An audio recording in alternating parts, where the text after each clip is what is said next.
గత 5 ఏళ్ల వైసీపీ పాలనలో టీడీపీ సానుభూతి పరులపై కక్ష కట్టి పింఛన్లు, రేషన్ కార్డులు, ఇతర పథకాలు అందకుండా చేశారని అనంతపురం అర్బన్ ఎమ్మెల్యే దగ్గుపాటి ప్రసాద్ అన్నారు. అర్బన్ టీడీపీ కార్యాలయంలో ఆయన ప్రసాద్ దర్బార్ కార్యక్రమాన్ని నిర్వహించారు.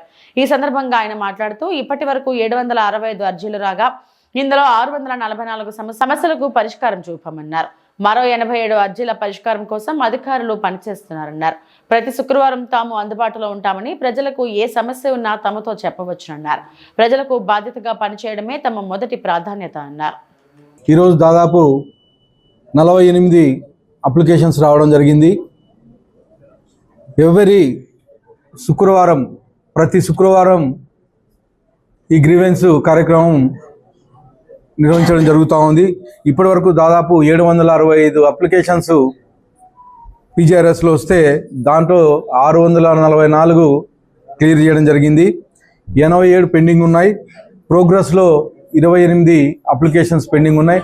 ముఖ్యంగా గత ప్రభుత్వంలో తెలుగుదేశం మద్దతుదారులు అని చెప్పేసి చాలామంది పెన్షన్స్ తొలగించడం జరిగింది.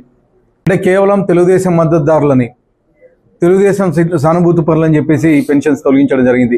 మళ్ళా మా తెలుగుదేశం ప్రభుత్వం ఏర్పడిన తర్వాత ఈ మధ్యకాలంలో ఎవరైతే గతంలో ఇబ్బంది పడ్డారో వాళ్ళందరినీ తీసుకొని ఇప్పుడు పెన్షన్స్ వాళ్ళకు వచ్చే విధంగా చూస్తున్నామని చెప్పేసి తెలియజేస్తాను.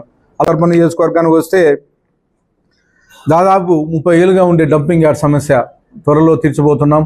అక్కడ డంపింగ్ యార్డు తరలించడమే కాకుండా అక్కడ మంచి పార్కింగ్గా తయారు చేస్తున్నామని చెప్పేసి తెలియజేస్తా ఉన్నాను. అలాగే ఇప్పటి వరకు అనేకమైనటువంటి సీసీ రోడ్లు నిర్మించాం. ఈ సంవత్సరం ఉన్న కాలంలోనే ఓన్లీ అనంతపురం అర్బన్ నియోజకవర్గంలో దాదాపు 130 కోట్ల రూపాయల అభివృద్ధి పనులు చేశాం. నిన్న ఇక్కడే మా ఆఫీస్ పక్కన ఉండే రోడ్డు కానీ సీసీ రోడ్డు ₹1 కోటి. ఈరోజు రామ్నగర్లో దాదాపు 20 ఏళ్ళ నుంచి పెండింగ్ ఉండే రోడ్డు, డ్రైన్లు ₹1,25,00,000 భూమి పూజ చేయడం జరిగింది.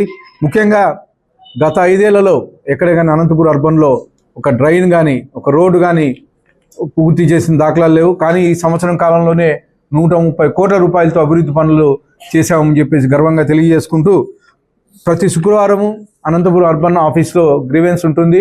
అనంతపురం నగర ప్రజలను కానీ గ్రీవెన్స్ను యూటిలైజ్ చేసుకోవాల్సిందిగా కోరుతూ ఈ అవకాశం ఇచ్చిన అందరికీ ధన్యవాదాలు తెలుపుకుంటున్నాను.